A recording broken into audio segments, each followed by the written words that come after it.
Assalamualaikum warahmatullahi wabarakatuh. Perkenalkan, nama saya Ratian Alesiana dengan nomor NIM 2312182, mahasiswa program studi Pendidikan Pancasila dan Kewarganegaraan Universitas Muhammadiyah Ponorogo.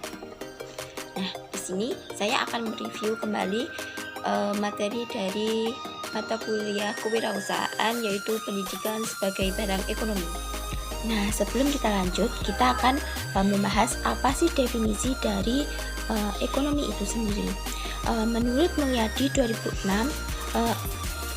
ekonomi sumber daya manusia adalah ilmu ekonomi yang diterapkan untuk menganalisis, pembentukan, dan pemanfaatan sumber daya manusia yang berkaitan dengan pembangunan ekonomi.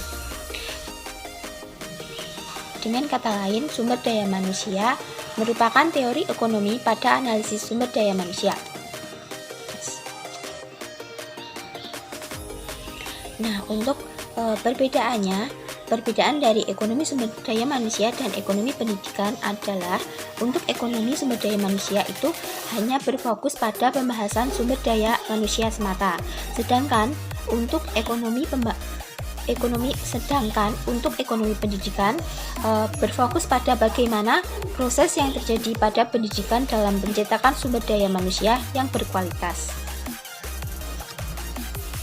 Dalam ekonomi pendidikan dianggap sebagai barang ekonomi, sehingga dibahas tentang segala hal yang menyangkut pendidikan dalam menghasilkan sumber daya manusia yang berkualitas sehingga bermanfaat dalam mengakselerasi perekonomian.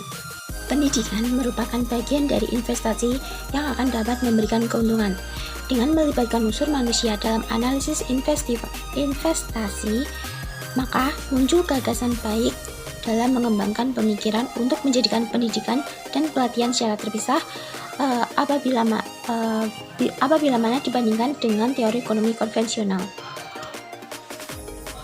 Sumber daya sendiri didefinisikan sebagai alat untuk mencapai tujuan atau kemampuan memperoleh keuntungan dari kesempatan-kesempatan yang ada. Sumber daya manusia adalah orang-orang yang merancang dan menghasilkan barang atau jasa, mengawasi mutu, memasarkan produk, mengalokasikan sumber daya finansial, serta merumuskan seluruh strategi dan tujuan organisasi.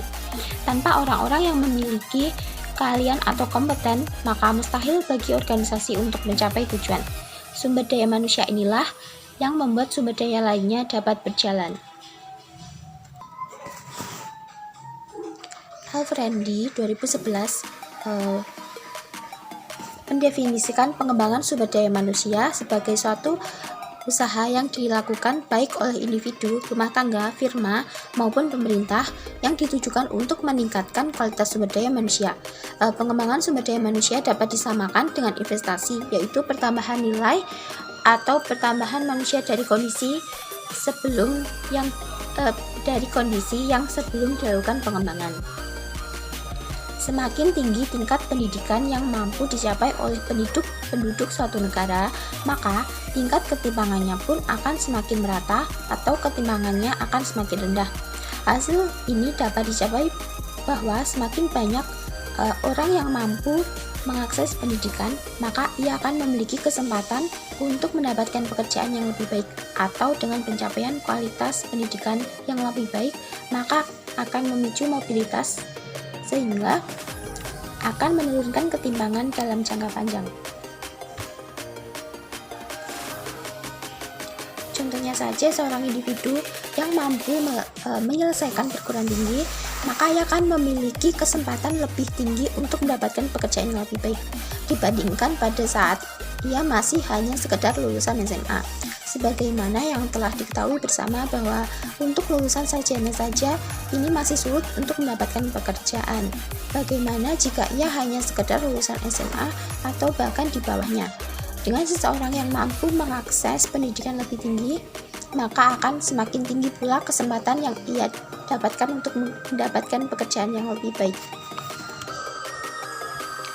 Nah, itu tadi penjelasan singkat dari saya tentang pendidikan sebagai barang investasi.